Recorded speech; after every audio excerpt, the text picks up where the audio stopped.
Good evening, everyone. Welcome to the Mumbai Angels Network reboot. India is currently in different phases of unlock to overcome the uncertain times and restart the economy.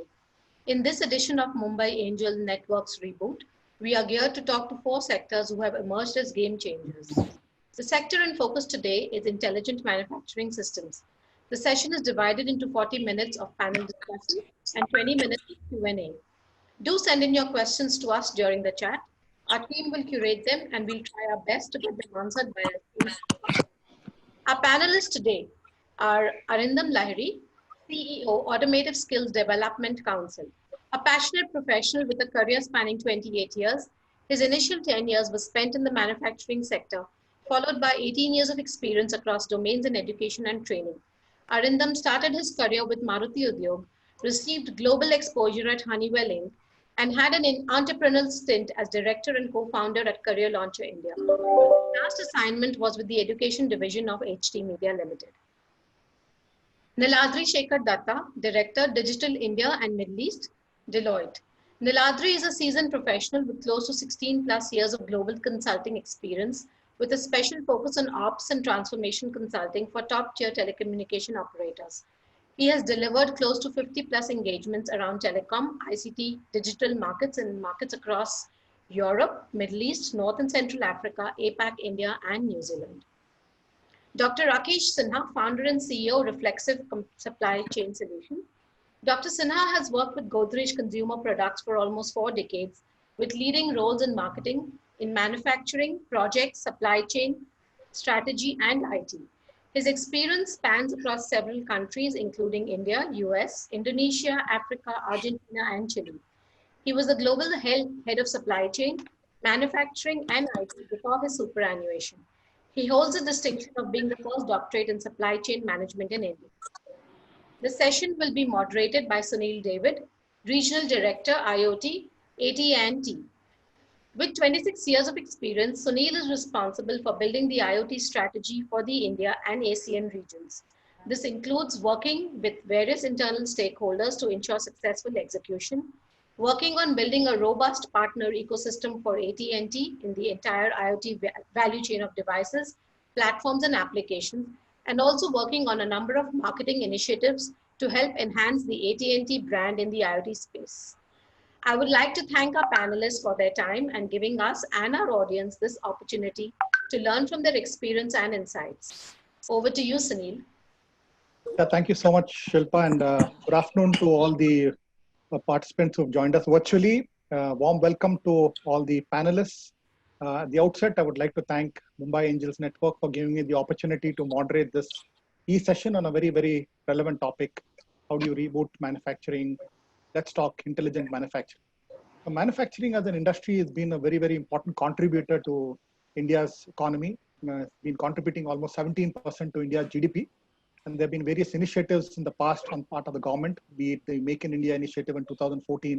A few years back, the National Manufacturing Policy was announced. And the objective was to ensure that manufacturing contribution to GDP touches 25%, and also to create about 100 million jobs over the next few years. However, as a country, we have, in terms of adoption, we have perhaps not been as strong as compared to the other bigger developed markets. And there have been various reasons for that. I think one of the biggest challenge has been that a lack of awareness, knowledge, I think gap is huge. In fact, most of the research that has been done in the past have alluded to the fact that, the lack of awareness is a big factor. Of course, there are other factors as well. Skills is one important challenge. We need digital skills within this industry to be able to adopt digital. And I think this is something which perhaps Arindam will cover later. There are other factors as well. Cybersecurity is, of course, a big challenge. Once you connect all these assets to the internet, there's definitely a chance that they could be hacked. So that is another challenge. Budget is one challenge. Companies want quick ROI and are not wanting to wait for the long haul. So all these factors are there. And when you just look at, and of course, there are other factors as well. And I'm just sharing some experiences that I have had in interacting with our manufacturing customers, and also the discussion that I've had with people in the industry. There is one set of companies who have already started their Industry 4.0 journey. And there are some set of companies who are fairly mature. And there are, of course, a lot of those companies, including the MSMEs, who have not even started yet. And there are about 60 million MSMEs in India, right, contributing almost 45% to manufacturing output, contributing significantly to our exports, and also contributing to the employment. Now there are companies who have a lot of issues around data. So you have data, but not sure how to leverage that data. How do you unlock value from the data, right? So that's one challenge. And then this whole issue about data residing in silos. So how do you get an integrated view of data? That's another challenge, right? So notwithstanding the challenges, there are, I think, enough opportunities for manufacturing in India, right? And if you just look at manufacturing, I would like to club it into kind of three different buckets. So one is the connected factory, and within a connected factory, there are a lot of use cases that we have been seeing, right? Whether it is energy management, predictive maintenance of machines, employee safety, a lot of these use cases that we've been seeing from a connected factory perspective.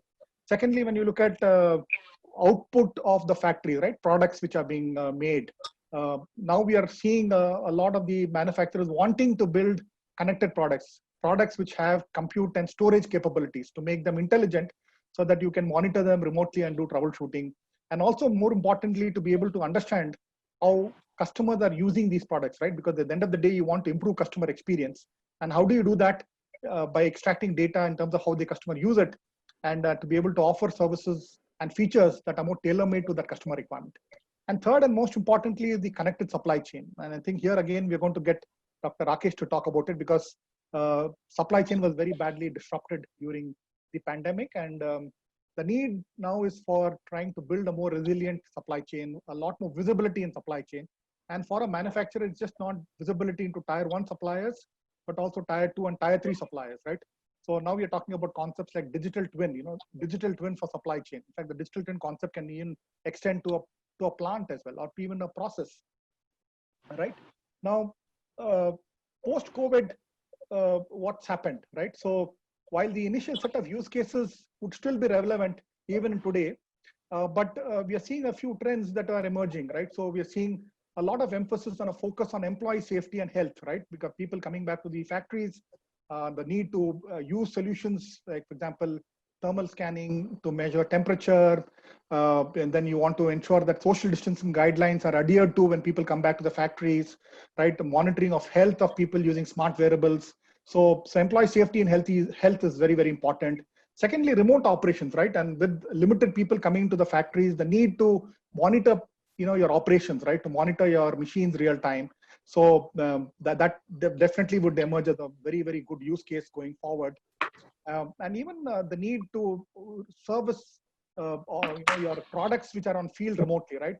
Again, given the people challenge that we have today, there are solutions where you can assist people who are on the field to repair products which are on the field, right? So, the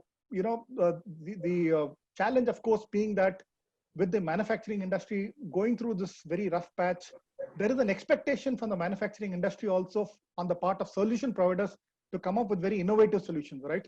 And given the constraints in terms of capex, there is that expectation from manufacturing companies for service providers to come up with solutions which are innovative. For example, coming up with products as a service, or being very flexible in terms of offering, contracts with a short, maybe longer payment terms and all that stuff, right? So while there is a huge opportunity for the service providers, the need is for the service providers or the solution providers to also be a lot more flexible given this current situation. Now, in this context, what we thought was we'll engage in a very conversational type of a discussion with the experts. As was announced, we have representations from, we have Arindam Lahiri, who's going to, I'm sure he's going to share his trends, talk about automotive. We have Dr. Rakesh, rich experience with Godrej, talk about a lot of use cases, especially around supply chain management. And we also going to have Niladri sharing experience, especially around connectivity, because connectivity is a very integral part of connecting your machines, and also cybersecurity. And what we want to do is make this very conversational, as I said. So none of us are going to present any slides, okay? And what we want to do is discuss, things around what potential use cases that we'll see a lot more acceleration of going forward. what are the challenges that the industry will continue to face?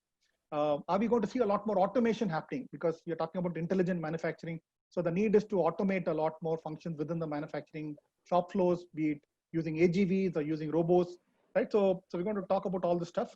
And what I'll do is, to start with, I'm going to ask Arindam Lahiri. So Arindam, you've come with a rich experience in the auto industry and especially related to skills. So what you could do is you could share briefly what are the trends that you're seeing from an automotive standpoint, because auto obviously contributes a lot to our GDP. And that is one part of the question. Secondly, from a skills standpoint, because that's a big challenge today, what can we do as an industry to address the skills challenge, Arindam? Yeah, thanks.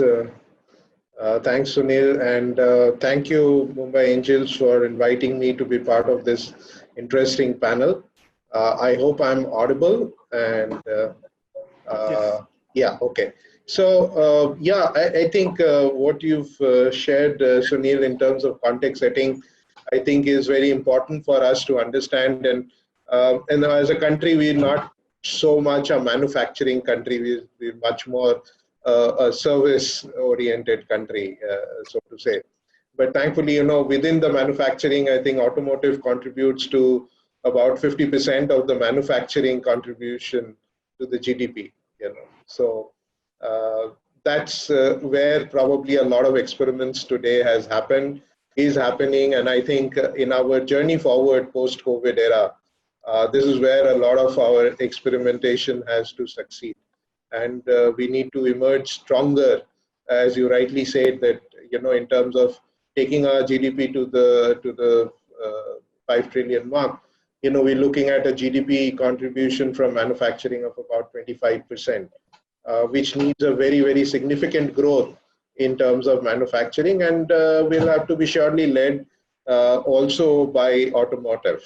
So, in today's context, when we are looking at about everything becoming smart, and this is probably the most commonly used English word probably in today's context. So we have a smartphone, a smart speaker, a smart TV, and everything smart. I think what a smart factory would need to do is essentially two key resources.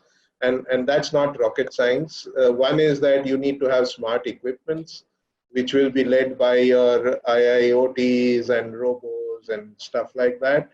And on the other side, you need smart people, because without the two being able to interact seamlessly, it will be a great challenge in terms of implementation of whatever we call it as Industry 4.0 or smart manufacturing or intelligent manufacturing. All of it can become a reality only when the two, it takes two to tango. So kind of, smart people with smart equipments is what will make it happen. So I think from a technology perspective, I would not delve too much time, but from this smart people perspective, I think what is very important is that, and I'll take the context of the automotive industry because I come from that kind of a background.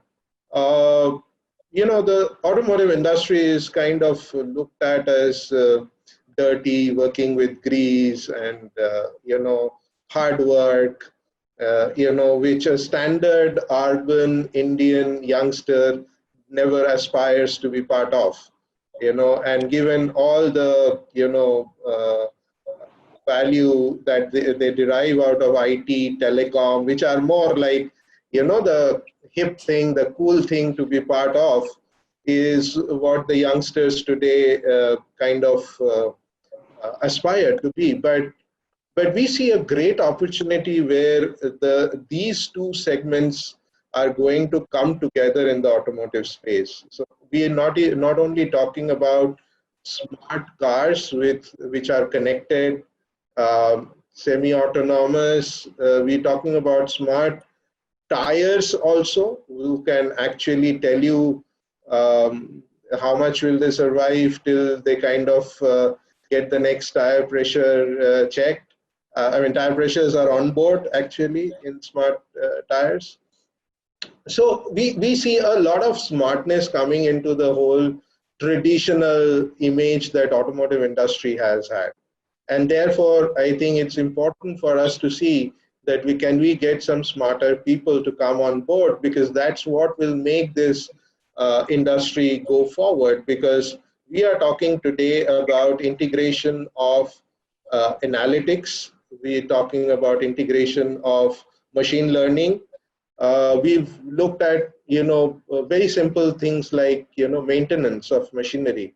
So we're looking at predictive maintenance, where we have, maintenance used to be a very, very, I would say, a look down upon a function. When we started in a factory in Maruti, for instance, if you get posted into maintenance, it used to mean that you're doomed for the rest of your life, because all you would do is carry around a toolbox and go and see what needs to be fixed. When everybody else has gone home, that's when you start working. But today's maintenance professionals actually works 24 by 7, assisted by technology, where you have a whole lot of data coming in from machines, and that throws up a lot of opportunity for you to plan and predict the maintenances that you need to do inside the factory, for instance.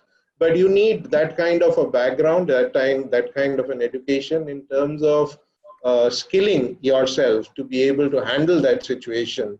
And that's something which specifically even within ASTC, that's what we're focusing on, in terms of creating programs which are more aligned to the future skills that we talk about, which are in addition to the traditional knowledge of the automotive world. How do I gather experience of electronics, gather experience of programming, software debugging, data analysis, machine learning, robotic programming in robotics. All of this is very integral in terms of being able to provide industry the right manpower to be able to, have intelligent manufacturing executed on ground. And that includes also very innovative solutions, because the Indian context, where you have a huge number of MSME who work at, let's say, tier 2, tier 3, tier 4 level of supply chain. And I'm sure Dr. Sinha will be able to throw more light on it, where when you go for automation and you look at a return on investment kind of an opportunity, you're looking at low cost automation. So you need a lot of human brain to come into the picture in terms of how to become smart without investing very heavily on very, very smart machines, so to say. So it's kind of challenging in that way to be able to do that. More, I think we'll catch up later. I think we can go forward with other speakers. Thanks. Thank you. When we talk about smart tire, that actually reminds me of this classic Michelin use case. They're supposed to offer something called the tire as a service. Yes, yes. Outcome-based service. I think that fantastic model that they offered many years back. I'll come back to you, Arindam, because I want to touch upon the skills dimension a little later. Dr. Rakesh, you spent quite a lot of time in Godrej, if I'm not mistaken, almost 40 years. I think you headed their supply chain. And given the disruption in the supply chain, what do you think as an industry we should be doing to ensure that we get better visibility into supply chain, build more resiliency into our supply chains, and how technology will play a big part in that, Dr. Rakesh? If you can throw some light, that will be great. Yeah, thanks, Sunil. In fact, visibility has not been so much of an issue. It has been more of an issue of people closing their eyes to the data that is already available in the company, data that is available, that is coming from the consumers on a continuous basis. But the supply chains were running. Traditionally, I would say for more than 95% of the companies, their supply chains were ignoring this data, rich stream of data which is coming from the consumers on a dynamic basis, and using their entire planning process on what is known as a forecast-driven supply chain, driven by processes like S&OP and IBP, etc. Now, one thing that COVID has done, and one of the good things that COVID has done, is that all these companies, who I would say not so agile in their supply chain, have either consciously or intuitively moved to the concept of a demand-driven supply chain. So they are actively tracking what's really moving in the market, which products are selling in which locality, down to the store level, which stores are selling certain products, and they are constantly reshuffling and rejigging their manufacturing plans to supply what is really needed by the market, and also rejigging their procurement plans with the vendors and their vendors as well. So in fact, the entire supply chain from vendors to the consumers has become much more agile, much more consumer focused, and much more demand driven, which is really the need of the hour. And if we run the supply chain in a true demand driven manner, then there's enough data, and companies have never been short of data. They have data on their day-to-day sale from distributors to the retailers in FMCG. Very rich data at a very granular level on a daily basis. So data has never been an issue. It's a question of how to use that data to run the supply chain. And companies have got a taste of its benefit if they are truly focused on the consumer and design their supply chain accordingly. This requires a couple of things in the backend. One is the entire flexibility in everything, flexibility in distribution, last minute changes in the distribution patterns, flexibility in manufacturing. The more flexible the manufacturing lines are, the better the companies can meet the demands on a changing basis, and very flexible procurement. So flexibility in all legs of the supply chain. And the second is the responsiveness, the speed of response. So if the demand for a product has gone up in a geography, are we able to respond within 24 hours in terms of changing the production schedule that we have on the line? Can we change it within 24 hours? Within 24 hours, can we also change the orders that we have on our vendors? How do we make the entire system so dynamic and so agile that any changes in the market are responded to within max 24 hours? So that's the responsiveness part. Many companies are pretty rigid in terms of their production scheduling and orders, also in terms of distribution. So they are learning how to be more flexible. We have seen liquor companies started manufacturing hand sanitizers. So that's quite a bit of flexibility. So flexibility on the manufacturing line, take up 100 different SKUs on the same line instead of taking costly changeovers. Some of the technologies like robotics can minimize that changeover and help in making the lines much more flexible. So flexibility and speed of response, these are the two dimensions where Industry 4.0 technologies come in very handy to make the operations more flexible in terms of sensing what is going on and how to improve the flexibility and speed of response. So, right. So you made a couple of very interesting points, Dr. Rakesh. One is you mentioned that there was always the data that was available, right? So it was never due to lack of data. Visibility was always there. That's what you mentioned. But then when you have a situation like COVID where there is this variability of demand, right? You had a demand for products, essential products. You had demand for sanitizers, and the demand for non-essentials were always there, but supply was a big challenge. So when you have something like this striking industry, how do you manage this piece? Because it's going to be very difficult to forecast demand when you have a situation when you're hit by a COVID, right, Dr. Rakesh? correct. So traditional forecasting is dead for running supply chain. So in a demand-driven supply chain, what we do is what is called an agile forecasting. So traditional forecasting is at an aggregate level, and aggregation is done on 3 dimensions. One is the product hierarchy dimension. It's done at a much higher level. The second is geography dimension, typically done at a state level or area sales manager level. And third is the time dimension. So it is done on a monthly basis. Now we need to go granular on all these 3. So do forecasting firstly on a daily basis instead of a monthly at a SKU geography level, minutest geography, SKU store level or SKU distributor level. So once we do this daily forecasting at SKU distributor level and use that to run our distribution plan and also feed up to the manufacturing plan and the procurement plan, that's the true implementation of a demand-driven supply chain. Okay, got it. I'll come back to you, Dr. Rakesh. Niladri, now within, and because you're, had great experience in the telecom sector before, your previous experience with Ericsson, I'm aware of. Now, within a manufacturing environment, obviously connectivity is very, very important, and there are enough options now available for connectivity. So maybe you could share your thoughts in terms of connectivity, how important that is from a manufacturing standpoint, and also this whole issue of cybersecurity, Niladri, because as you get assets connected to the internet, there is always that fear that, it can be hacked into. And I think there have been enough incidents over the last few months where hackers have really had, they just, the threat vectors increased so much, the surface was so widened that we've seen a lot of attacks happening. So if you can just address the connectivity and security piece, that will be great, Niladri.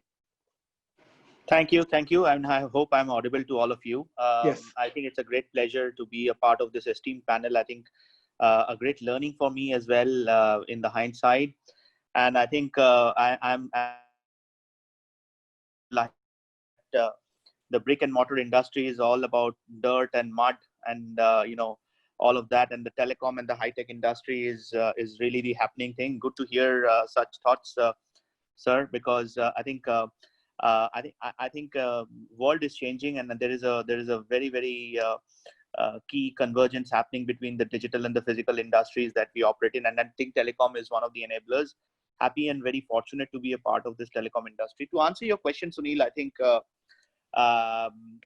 telecom, mostly, as you are also an integral part of the telecom industry, you would know that it's gradually looking to change to be the enabler of this industry 4.0 as a concept, or as an evolution, right? As an evolution journey, if I may say so. So from not just a perspective of connectivity, but also looking at it from a perspective of delivering customer value, industrializing and understanding how internet can be really reused as part of the digital medium, and also understanding how industrial internet, if that's the buzzword in automation industry or in manufacturing industry, which is typically used, can actually yield operational benefits to the end consumer. So I'll give you a very simple use case. I'm part of the telecom media technology practice in Deloitte, focused in cyber and digital portfolio anyway. So one of the critical projects that we are delivering is for a large manufacturing organization in India, where we are trying to look at all aspects of device security through OT/IT convergence, and aligning all of that as part of an industry 4.0 framework, or a new industry adoption framework, if I may say so. And one of the key ingredients of that, when I look at it from a use case perspective, is basically the automation of smart workforce management on the shop floor. I think the smart workforce management in today's day and age starts from where a typical HRMS system ends. So its work starts from there. So it's just not about connecting a bunch of sensors and throwing real-time alarms and feeds, but it's also about how you make everything touch-free. How do you ensure everything is very secure? And especially with the recent times that we operate in, I think social distancing and touch-free would be the need of the hour going forward, and they would be called the new normal. So I think from the aspect of materializing and implementing certain key digital solutions, I think the network has a key role to play, especially if you're looking at real-time data feeds, which means that it's not about just connecting a bunch of devices, but it's also about throwing the data real time and extracting meaningful information out of the data. So I think that's very important. So 5G as an enabler to industry 4.0 would be the critical factor going forward. And all telcos are looking at manufacturing or industrial IoT to be the next big ticket item for them to venture into the B2B segment. I mean, going forward in the next 5 to 7 years, many telecom operators will not be concentrating on selling SIM cards or selling internet connections. They will be typically looking at how we automate and be the enabler of change while we install a fleet of product, system, data, and other in the open internet world, and get them connected and get them streamlined. And with the minimal, I'll repeat, with the minimization of physical assets, there will be a lot of focus that would be gathered via any digital platform, which would be enabled and managed and delivered by the 5G infrastructure. Now, from a cybersecurity perspective, I think it is also important for all of us to understand very well that as and when we throw up sensitive data, whether the data is coming through a device, whether the data is coming related to certain operations, whether the data is being monitored by a last mile interface with the customer, it is of prime importance, not only from a compliance perspective and a risk perspective, but it's also of prime importance to ensure that the trust factor is there and there is no exposure to any kind of threat in terms of security, hacking, as Sunil, you pointed out. There are a bunch of best practices depending on the industry, because within manufacturing, there are many sub-industries. So whether it's automobile, whether it's steel, whether it is any kind of a supply chain driven industry which is going to be automated or is automated to a large extent as of now. The OT-IT convergence phenomena would be seeing a lot of importance. There is a whole set of device security that plays a very critical role. It's not only about the convergence of OT and IT, but also a part of the device security. And going forward, also the application security and how much of applications you're going to host in the cloud, and cloud versus non-cloud, which is on-premise versus cloud, as we call in the IT technology world, will also play a very, very critical role. So some of the critical applications, if you're hosting on cloud, we need to ensure that if they are carrying sensitive financial or customer data, they need to be protected. Otherwise, there's a huge brand risk that the manufacturing company is exposing themselves. So from that perspective, we need to be cognizant of that fact. I will reserve my thoughts for the next set of pointers for now, but I think these are food for thought from my side. Right. I think Niladri made a very, very important point about the fact that the telecom operator should go beyond just providing connectivity. I think they should play that role of being an enabler of the service, someone who can perhaps orchestrate the whole ecosystem, put that solution together and offer that solution to companies. Valid point. And Niladri, I can't wait for 5G, with the low latency, probably talking about less than 2 millisecond latency, high speeds. I think we are in for a completely new experience altogether. I think 5G is all about a new experience and not just about faster speeds. Thanks, Niladri. So I'll come back to you. Arindam, earlier you made this point about the skills part, and you said that manufacturing jobs today are not considered cool, right? So what should the industry do one is to incentivize people, or to create that wow factor so that people can really want to join the manufacturing industry. That's number one. And secondly, traditionally, if you see a manufacturing industry has always been male dominated, right? You don't find too many women joining the manufacturing industry. So is this the inflection point now, with a lot more jobs that are going to come up in the manufacturing industry, especially around data science, analytics, that is going to play a big part? Will that perhaps throw open a lot more opportunities for women going forward, Arindam? Yeah, I think very, very valid question. One is, let me answer the first part of the question, where, what industry would need to do. So I think, the way the industry has approached the training also has largely been that you throw the person into the, into the flowing water, and you expect the person to kind of swim to an extent. And a large part of the training for the manufacturing sector was largely driven by the ITI system, the Industrial Training Institutes, which were formed in the 60s. And, somewhere we lost the plot as we went along, And the image of those institutions have always, remained at the back of the mind when people started talking about manufacturing industry, skilling for the manufacturing industry, for instance. However, in today's context, if you go to certain training centers that many of the, original equipment manufacturers, vehicle manufacturers, or the large auto component manufacturers today run, and the way, the environment in which the training is done, you really, would love to be in that kind of an environment. It's only that there is a gap in terms of the knowledge that for the people that, yes, you can actually learn in such kind of environments. There are some very interesting skill university kind of setups that have happened, which have been in partnership with international partners. And I think a lot of, if I were to say that, making the environment more cool to be a part of it, is happening.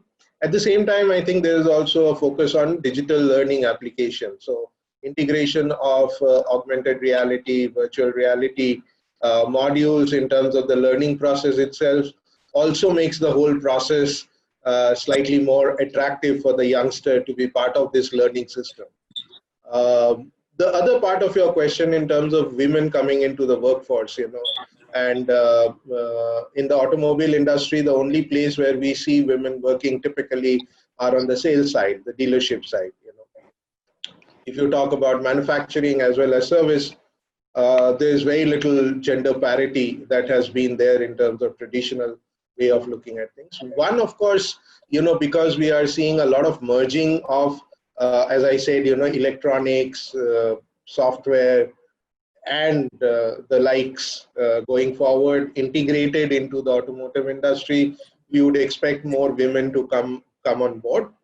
At the same time, I think in the traditional roles also, there is a lot of focus now within many manufacturers. And, I was in one of the brands in Gujarat. When I had gone to the manufacturing floor, we saw, almost 50% of the women in the assembly line being women workforce, And even in terms of training, now we are focusing in terms of where we can actually create batches which are women specific in terms of the support systems that can be provided, the hand-holding that will need to be provided for them to ease into a system which is primarily been male dominated. And I think there is tremendous value that all, I think, HR people across the various organizations who started experimenting in this process is realizing the value that gender diversity brings into the workforce, actually.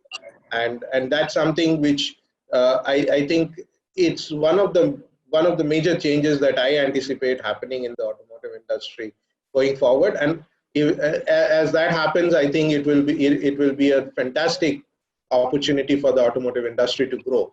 I think the multiplier impact of the gender diversity in the workforce will be super positive. Okay. My sense. Thanks, Arindam. Dr. Rakesh, coming back to you now, if you just look at our logistics in India, right? So, which is an integral part of the supply chain, and our logistics cost as a percentage of GDP is almost 14 to 15%. So that makes us very uncompetitive, right? And it adds to the overall cost of the product. And I think there is an initiative to come up with a more revamped national logistics policy where we are trying to see whether we can get our logistics cost to less than 10%. I think most developed markets, their logistics cost is less than 10%.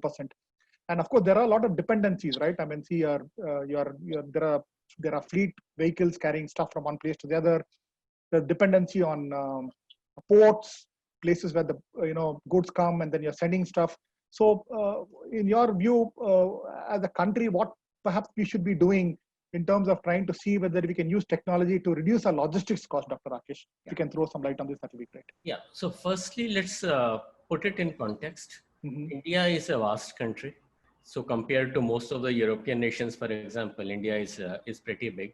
Secondly, the logistics has to make goods available at about 100 lakh outlets in the country, which is the highest in the world. China has much lower total number of retail outlets. So India is full of mom and pop stores, and logistics has to make the goods available. So it's a very complex distribution system. To top it up, we don't have the type of roads that we see, for example, in the US in terms of highways, in terms of the feeder roads, etc. The third issue is that our fuel prices are pretty high compared to any other country. So when the petroleum prices drop, our fuel prices don't drop, the taxes go up. And when the petroleum prices go up, then it goes up even further. So that makes the whole logistics network much more uncompetitive. The single factor, if you ask me. Secondly, our trucks on an average cover, even on long distance, about 300 to 350 kilometers a day, not more than that. Whereas with better roads and less number of checkpoints, they could easily cover 700 to 750 kilometers a day. So a lot of costs are related to how many kilometers the trucks cover. So those things are definitely an issue. The other issue is about 80 to 90% of the trucks are owned by single owners or owners who have 2 or 3 trucks. So in terms of automation, in terms of upkeep of the trucks, in terms of the efficiency of those trucks, there's a lot to be desired.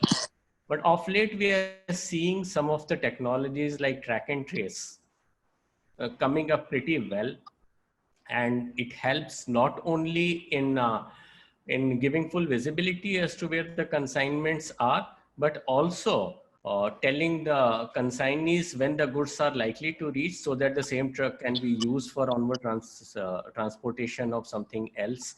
So it brings down the waiting time or the idle time of the truck between two consignments. If we have visibility of how many trucks are coming and at what time and what are the loads for from various companies from that location. So track and trace is helping a lot in bringing down the cost, and companies which have gone for full track and trace can definitely see their logistics cost coming down. It also helps in optimizing the routes, especially if some routes are not serviceable because of floods or anything. What's the best alternate route to take? So with the track and trace system, it's much easier. Like we are used to the Google Maps, and if one road is blocked, we immediately turn to Google Maps to see which is the alternate path. So similar technology for the trucks is helping. So a lot of these things have to be done, and some are at reform level, some are at policy level in terms of the fuel cost, and some are at just the organizational level. So as the industry gets more organized, we would see the logistics cost coming down. Right. Right. Thanks, Dr. Rakesh. Niladri, you earlier talked about 5G. So are we going to see a scenario where 1 year or 2 years from now, once we have 5G operating in India, a lot of the robots and AGVs in factories all remotely monitored through 5G, and we're going to perhaps see a lot more AR, VR, where you have digital instructions over the shoulder coming on a 5G network to help people who need to really, repair complex machinery and all that. Do you foresee such a scenario in India, Niladri? Are we going to see those kind of use cases emerge? Yeah, before I answer that, let me talk about the skill factor. I think that is something which we need to ponder upon. I think there is also a mindset change and shift, Sunil, when we talk about, the skill balance shifting. So it's not really, people who are traditionally, participants or professionals within the manufacturing sector, which fortunately are more men than women, would continue to remain so. The reason for that is there are a lot of business model innovational changes that are happening in the manufacturing center, as well as the entire operating model which is going on the shop floor because of digitization is going to completely look different.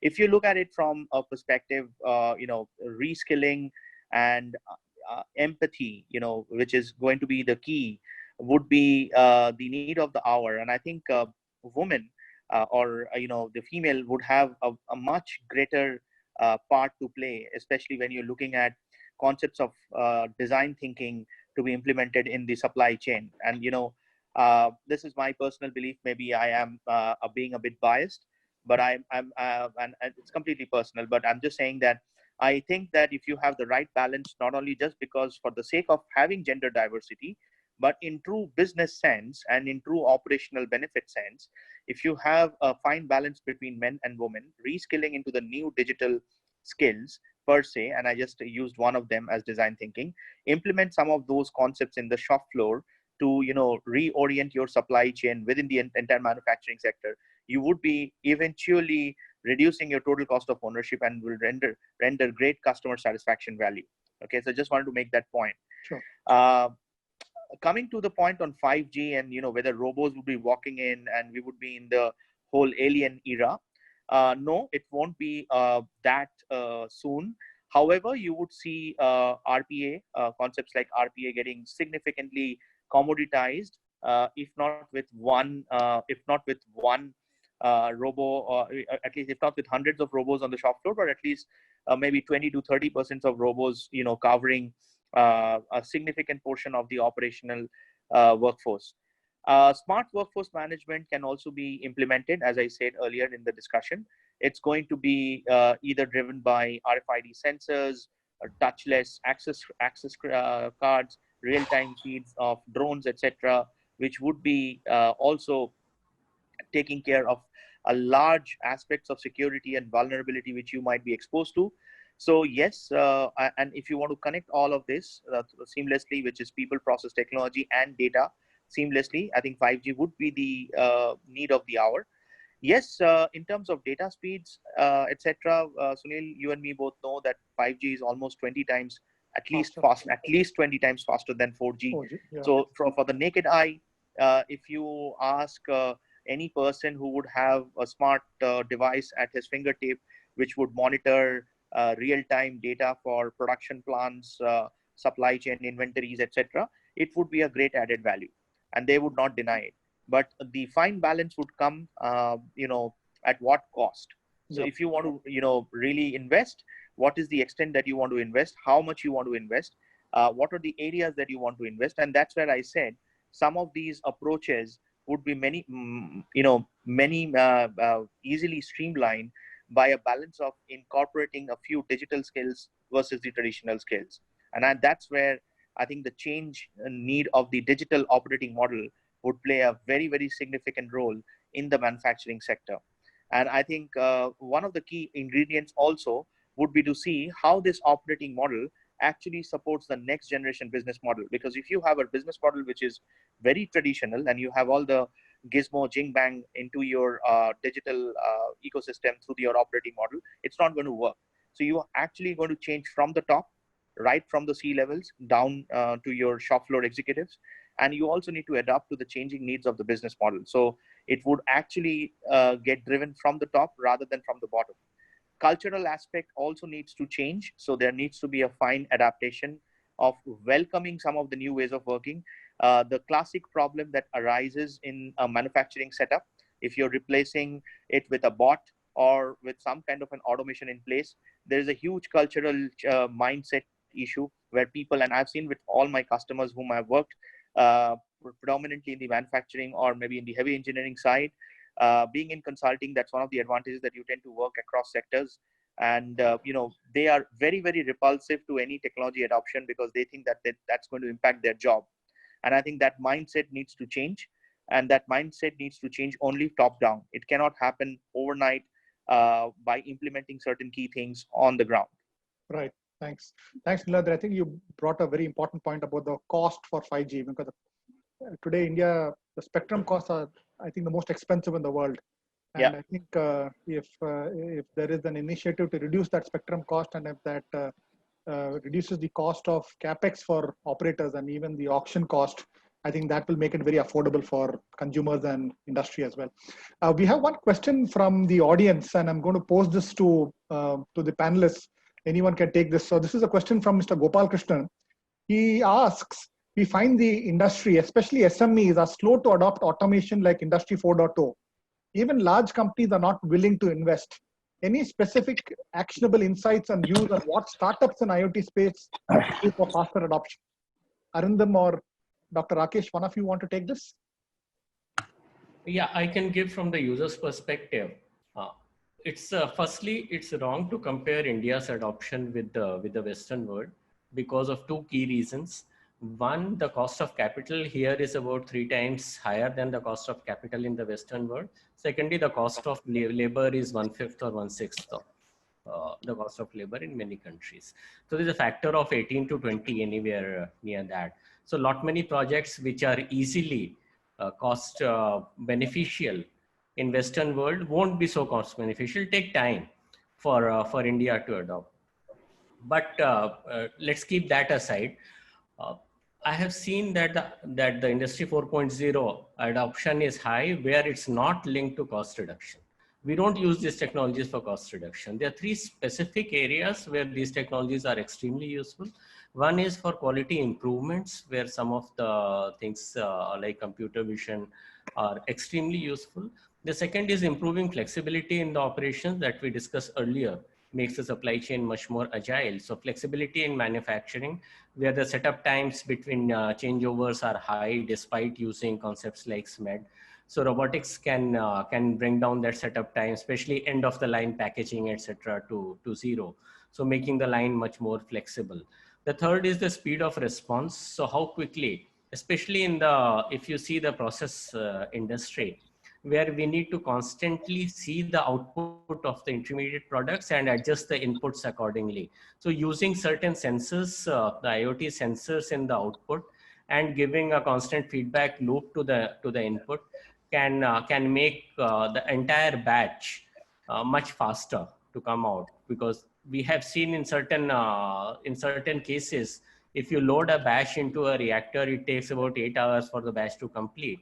And with good implementation of sensors and feedback loops, that can come down to just 4 hours.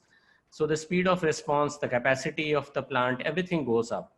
So wherever Industry 4.0 implementation has been linked to either quality or improving flexibility or improving speed of response, we have seen quick adoption. Wherever people have gone in only to see the cost reduction part, it has been very slow.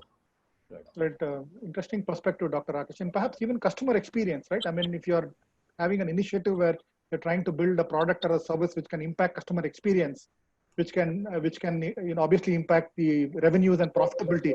So perhaps there also you would perhaps find a lot more adoption, perhaps, Dr. Rakesh.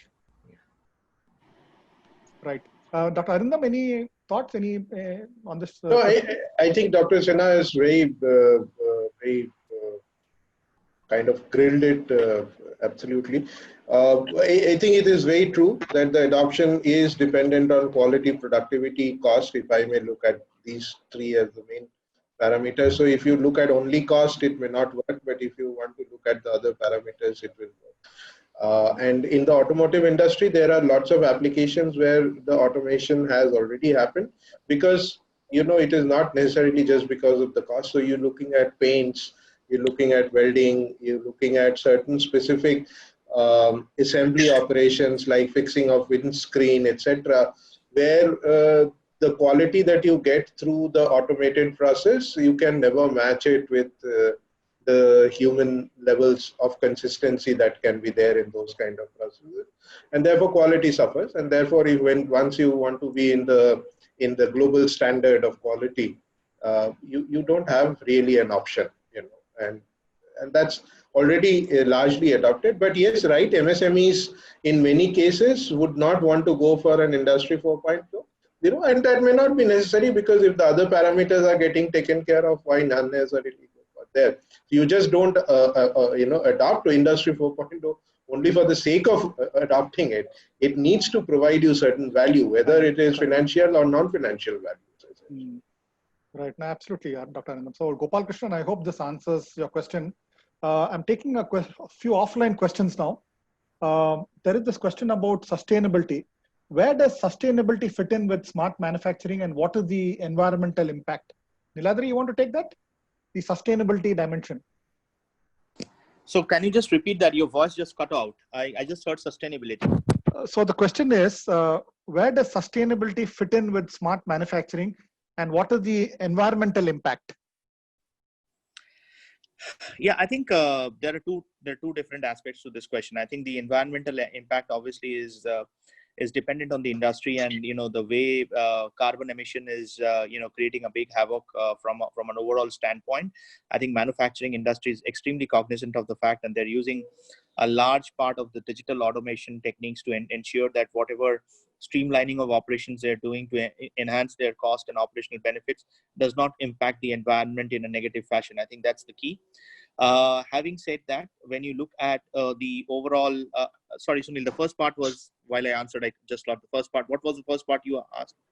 Where does sustainability fit in with smart manufacturing? Right. Okay. So when it comes to sustainability, I think sustainability is largely driven by a function of value, cost, and benefit that to me, these are the key three paradigms of any sustainable business.